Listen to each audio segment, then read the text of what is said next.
میرے مشفق، میرے عزیز اردو کے بے مثال نثر نگار داؤد رہبر صاحب نے پچھلے دنوں میں ایک مضمون لکھا جس کا عنوان ہے میرے ابا جان یعنی میرے چچا جان۔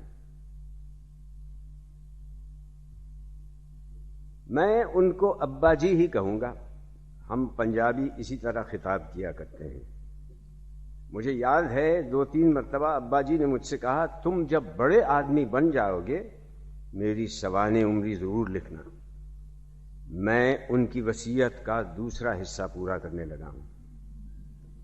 ان کی پیدائش کا شہر جالندھر اور سال 1894 ہے۔ دادا جان مولوی غلام قادر صاحب ان دنوں فارسی کے استاد تھے۔ ان کے باہوش ہونے کے کچھ عرصے بعد فیروزپور چلے آئے۔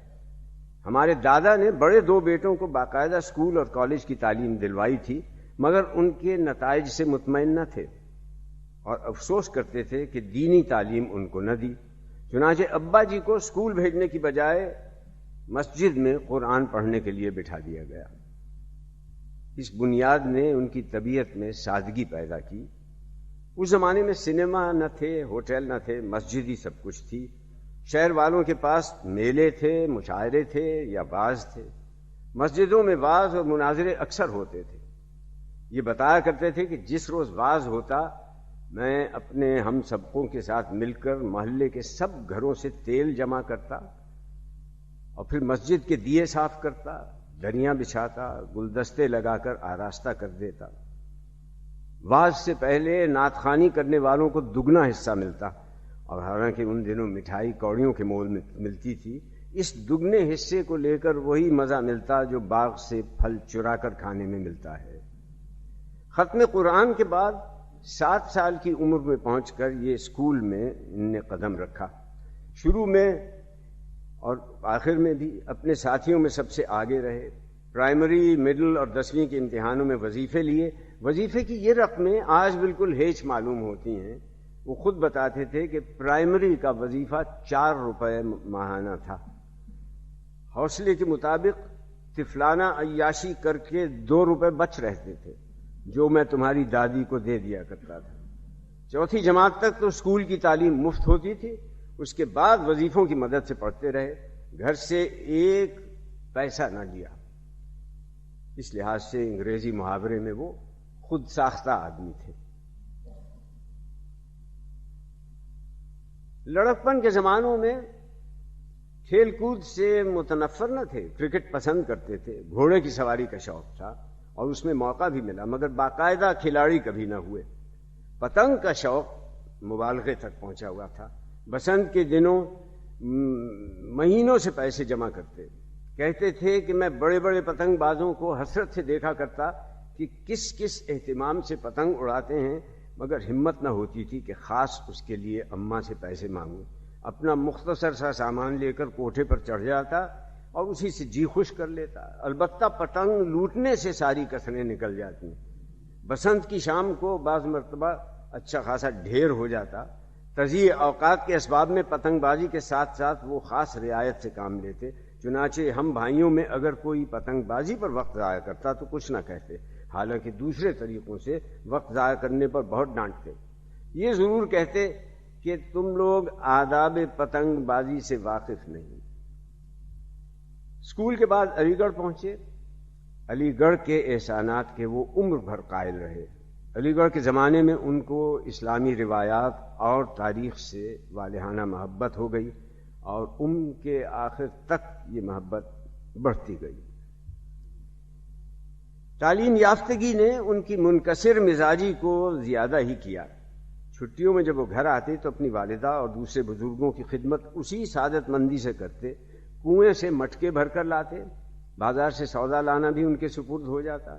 ان کی ماں ان کو اکثر برا بھلا بھی کہتی کہ تم بیکار کو پڑھنے لکھنے بیٹھ گئے ہو، تم کو بازار سے ترکاری تک خریدنے کا سلیقہ نہیں۔ ان کی شادی کا قصہ بھی عجیب ہے۔ BA کا امتحان دے کر میرے ابا جان محمد اقبال علی گڑھ سے حسب معمول قصور آئے۔ اپنے گھر پہنچے تو گھر کو مقفل پایا۔ پتہ چلا کہ چند روز کے لیے گھر بدل لیا گیا ہے۔ ایک خادمہ راہ میں ملی، اپنے والد کا نام لے کر پوچھا، مائی مولوی غلام قادر صاحب کے گھر والے جس مکان میں رہتے ہیں وہ کہاں ہے؟ اس نے کہا، شادی والے گھر کو پوچھتے ہو؟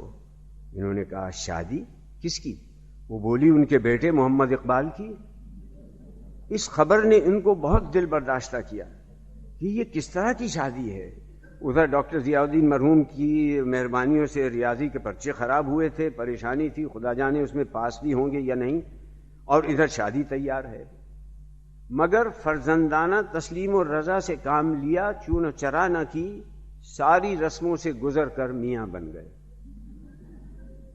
1922 میں وہ انگلستان سے واپس آئے، لیکن ایسا نہ ہوا کہ انگلستان کی برتر زندگی کے بعد ان کو یہاں کی زندگی سے حقارت ہو جائے۔ واپس آئے تو اسی سادگی سے۔ قصور کے اسٹیشن پر جب وہ اترے، ان کی حد سے بڑی ہوئی ہندوستانی وضع کو دیکھ کر ایک رشتہ دار نے کہا، آپ ولایت سے آئے ہیں یا کوٹ رادھا کرشن سے؟ ان کی وضع عمر بھر ہندوستانی رہی۔ انگلستان ہی میں ان کو پنجاب یونیورسٹی کی طرف سے شعبہ فارسی کی صدارت پیش کی گئی، اور پروفیسر بننے کی وہ آرزو جو اسکول کے زمانے میں پیدا ہوئی تھی پوری ہو گئی۔ 26 سال اس جگہ پر رہے۔ ان کی زندگی کے ایسے پہلو جو انسانیت کے لحاظ سے قابل یادگار ہیں اسی زمانے میں پیدا ہوئے۔ لاہور آ کر ان کی طبیعت میں بڑی رنگینی پیدا ہو گئی۔ موسیقی کا شوق جو بچپن سے تھا ترقی پکڑ گیا۔ اس شوق میں ان کے خاص ہم مشرب پروفیسر سراج الدین آذر مرحوم تھے، جو موسیقی کے علاوہ کتابوں کے دلدادہ بھی تھے۔ 1926 میں وہ صاف ستھری جگہ رہنے کا شوق ان کو ماڈل ٹاؤن لے آیا۔ ماڈل ٹاؤن ایک لاہور سے باہر چھوٹی سی بستی تھی۔ اس وقت یہاں جنگل ہی جنگل تھا، لوگ شکار کو آتے تھے۔ گنتی کے 4 یا 5 مکان تھے، مگر یہاں آ کر جنگل میں منگل کیا اور موسیقی کی محفل برپا کی۔ معمول یہ مدھا کہ ہفتے کی شام آذر مرحوم ماڈل ٹاؤن آ جاتے، ماسٹر شمس الدین مرحوم آ جاتے۔ وہ ذات کے میراثی نہ تھے، جلاہے تھے۔ ابا جی کے پاس بڑے چاو سے آتے اور کہا کرتے، گانے کا مزہ یہیں آتا ہے، آپ اسی چیز کی فرمائش کرتے ہیں جو میرے دل سے قریب ترین ہے۔ وجہ یہ کہ ابا جی صرف ٹھیٹھ استادی چیزیں سنتے تھے، ٹھمری ٹپا دادرا تک ان کو برداشت نہ تھے، صرف خیال، دھرپد اور ترانہ سنتے تھے۔ جولائی 1929 میں دفتن اماں کا انتقال ہو گیا۔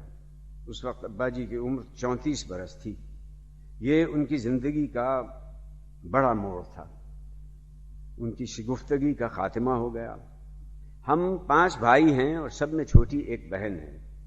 بہن کی عمر اس وقت 9 ماہ تھی اور سب سے بڑے بیٹے کی 11 سال۔ باقی سب بھائیوں کی عمریں 6 برس سے نیچے۔ اس وقت انہوں نے تہیہ کر لیا کہ پھر شادی نہ کریں گے۔ 1-2 سال گزرنے پر دوستوں نے فہمائش کی کہ شادی کے بغیر بچوں کو سنبھالنا آسان نہیں۔ مرحوم سر اقبال نے کئی بار ان سے یہی کہا مگر ٹالتے رہے۔ ماں کے تمام فرائض اپنے کندھوں پر اٹھا لیے، نہ کوئی انا رکھی، نہ رشتہ داروں میں سے کسی عورت سے مدد لی۔ مجھے ان کی ابتدائی مشقتوں کا پورا تصور نہیں، مگر ان دنوں کا اچھا خاصا نقشہ ذہن میں ہے جب وہ چاروں چھوٹوں بچوں کو لیے اپنے ہی بستر پر سلا لیتے ہیں۔ بچے جن مختلف طریقوں سے راتوں کو جگاتے اور پریشان کرتے ہیں ان کا آپ کو اچھی طرح اندازہ ہے۔ کبھی کمبل اتر گیا، کبھی نیند اچٹ گئی، اب کپڑے بدلنے کی ضرورت پیش آ گئی ہے۔ سب کام اپنے ہاتھ سے کرتے، پھر گھر کی دیکھ بھال، سودا سلف، بازار کی صفائی، گھر کی صفائی، اس کا اہتمام، غرض تمام گھریلو ضروریات کا پورا کرنا، یہ بھی اپنی جگہ سے بڑا کام ہے، جس سے ان کو آخری دم تک فرصت نہ ملی۔ اس کے ساتھ آپ ذرا یہ بھی غور کیجئے کہ یونیورسٹی کے بھاری فرائض ان پر لادے گئے تھے۔ شروع میں تو ان کو ایک مشکل رہی، جب وہ کالج جاتے تو ہماری نگرانی کی طرف سے مطمئن نہ ہوتے، چنانچہ موٹر میں سب کو ساتھ لے جاتے، کالج کے کمرے کے باہر موٹر کھڑی کر دیتے، کھانے کو پھل اور بچوں کی مٹھائیاں وہیں مہیا ہو جاتی، ذرا دیر کے بعد کھڑکی سے جھانک کر دیکھ لیتے کہ خیریت ہے۔ اماں کی وفات کے بعد انہوں نے محفل نوازی اور رنگینی بالکل چھوڑ دی۔ آذر مرحوم نے دبی زبان سے کئی مرتبہ کہا کہ اب اس گھر کو کی دیواروں کو پھر نیک آوازوں کی ضرورت ہے، مگر سازوں پر جو خلاف ایک مرتبہ چڑھ گئے تھے پھر نہ اترے۔ طبلہ، سارنگی، طاؤس، دلربا، تنبورا قسم و پرسی میں پڑے رہے۔ شمس الدین صاحب 1 2 3 سال کا وقفہ دے کر آئے، ان کا دل رکھنے کو ان سے کچھ سنا، یہ آخری محفل مجھے بھی یاد ہے، لیکن اس کے بعد جب میں نے گانے کا شوق پیدا کیا تو اس پر معترض نہ ہوئے۔ عام ملنا جلنا انہوں نے بالکل ترک کر دیا تھا۔ البتہ شیرانی صاحب سے دوستی بڑھ گئی، طبیعتوں میں ہم مذاقی، گھنٹوں ساتھ رہتا۔ آخری دفعہ وہ 2.5 مہینے ہمارے یہاں آن کر رہے اور عزیزوں سے بڑھ کر ہمارے عزیز تھے۔ اکثر اتواریں یہیں ہمارے یہاں آ کر گزارتے، ہم سے کہا کرتے تمہارے ابا جی کا میں بڑا احترام کرتا ہوں، انہوں نے تمہارے لیے بڑی قربانیاں دی ہیں۔ وہ عمر میں مجھ سے 15 برس چھوٹے ہیں، لیکن مجھے ڈانٹ بھی لیتے ہیں۔ ان کے غصے کو برا ماننے کی مجھ میں قابلیت نہیں ہے۔ جب میں نے شعر کہنا شروع کیا تو سچائی اور محنت قسم کے مضامین پر۔ ایک روز میں ایک مشاعرے میں گیا، وہاں غزلیں سنی اور میں ان سے بہت مروب ہوا اور جی میں کہا کہ شاعری تو یہ ہے، میں تو جھک مارتا ہوں۔ آتے ہی میں نے بھی ایک غزل کہی جس میں مرض عشق اور وصل یار کے مضمون تھے، حالانکہ مجھ میں ان باتوں کا شعور پیدا نہ ہوا تھا۔ میں نے یہ غزل ابا جی کی میز پر رکھ دی کہ دیکھ کر داد دیں گے۔ دوپہر جب میں کھانے کی میز پر آیا تو ان کو سخت غصے میں پایا۔ پہلے تو چپ رہے، آخر ڈانٹ شروع ہوئی کہ یہ مسلمانوں کے بچے خدا جانے کس طرح کے پیدا ہوتے ہیں، ان کے تو خمیر میں آوارگی اور بدچلنی ہے۔ میں چپکا بیٹھا سنتا رہا، کئی روز اس پر ناراض رہے۔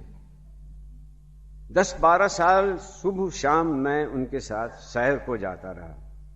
اس دوران میں انہوں نے جتنی باتیں مجھے سکھائیں ان میں سے گو مجھے بہت کم یاد رہتی ہیں، لیکن انہی کی بدولت آج بھی محفل میں میری آن رہ جاتی ہے، ورنہ میرا اپنا مطالعہ بڑا ہیچ ہے۔ تاریخ عالم کے وسیع مطالعے نے اس مطالعے سے انہوں نے بہت سے نتائج خود اخذ کیے تھے جن کا ذکر وہ اکثر کرتے تھے۔ مثلاً وہ اس بات پر بہت زور دیتے تھے کہ صحیح اسلامی کلچر ہندوستان میں آیا ہی نہیں، بلکہ یہ ایران، منگولیا اور افغانستان کا ملا جلا کلچر تھا۔ مسلمانوں کا داخلہ ہمارے ملک میں اس وقت ہوا جب اسلامی ثقافت تنزل پذیر ہو چکی تھی۔ ان کا خیال تھا کہ اس نظریے کو کتابی شکل میں پیش کریں گے اور اس پر وہ عمر بھر مواد جمع کرتے رہے۔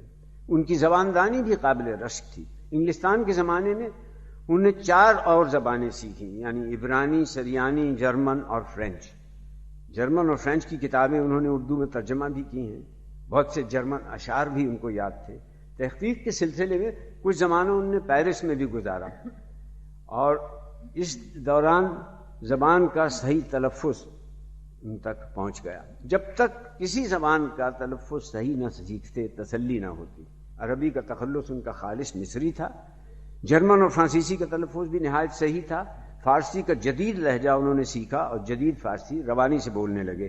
آخری زمانے میں وہ پہلوی بھی سیکھ رہے تھے۔ ایران قدیم پر ان کی توجہ خاص طور پر مرکوز ہو گئی تھی۔ ان کا انکسار حد سے بڑھا ہوا تھا۔ اپنے بچوں کی تعریف کبھی نہ کرتے اور ان لوگوں کو ناپسند کرتے تھے جو اپنے بچوں کے گن گاتے ہیں۔ اپنے ایران اور انگلستان جانے کا ذکر آتا تو جلدی سے ٹال جاتے۔ ایک مرتبہ ایک مہمان نے قرآن کی ایک آیت غلط پڑھی، اس کی درستی نہ کی، اس خیال سے کہ کہیں اس کو یہ معلوم نہ ہو جائے کہ میں حافظ قرآن ہوں۔ ایران کی علمی اکیڈمی نے ان کی فضیلت کا اعتراف کرتے ان کو اعزازی رکن نامزد کیا، اس کو بالکل پوشیدہ رکھا۔ اسی انکسار کا ایک پہلو کم گوئی تھا۔ بارہا محفل میں ان کے ہونٹ گفتگو کرنے کے لیے ہلتے تھے، لیکن یہ سوچ کر کہ بات معمولی ہے رک جاتے، مگر جو بات کہتے بڑی نپی تلی، مجمل اور عرصے کے سوچ بچار کا نتیجہ ہوتی۔ ان سے کوئی شخص اگر مشورہ مانگتا تو بہت دیر کی مہلت مانگتے اور پھر نہایت صائب مشورہ دیتے۔ ان کی نرم دلی ہمارے لیے باعث حیرت تھی۔ شکار سے ان کو نفرت ہو گئی تھی، نوکروں پر کسی طرح کی سختی نہ کر سکتے تھے، شفقت سے انہیں رکھتے تھے۔ ہماری تکلیفیں ان کو گوارا تھیں، لیکن ملازم کا رنج ان کو منظور نہ تھا۔ 20-20 سال کے پرانے نوکر اب تک کام کر رہے ہیں. حاجت مندوں کی مدد ان کا ایمان تھا. میرے ذہن میں ان کی جو تصویر عمر بھر رہے گی وہ یہ ہے کہ چارپائی پر کمبل اوڑھے بیٹھے ہیں اور اپنے حساس دل کے صدموں کو حقے کے کش لگا کر ہلکا کر رہے ہیں. اسلام کے تنزل کا ذکر کرتے ہیں اور آنکھیں تر ہو جاتی ہیں. حالی اور انیس پڑھ کر روتے ہیں. جب بچے اٹھ کر اپنے مشاغل میں لگ جاتے ہیں تو وہ گھنٹوں دیواروں کو دیکھتے ہیں. دنیا اور انسان سے قطعی مایوس ہیں. یہی مایوسی ان پر ہر وقت چھائی رہتی ہے. چہرے پر 20 سال کی کڑی زندگی کے آثار ہیں. تھکن کے الگ نقوش چہرے پر پیدا ہو گئے ہیں. اپنی زندگی کے اکارت جانے کے ماتم میں گھلتے جاتے ہیں. کسی سے اپنا دکھڑا نہیں روتے. کسی شریک غم کی تلاش میں نہیں ہے. جب مسرت میں شریک ہونے والی بیوی نہ رہی تو شریک غم کسے کریں؟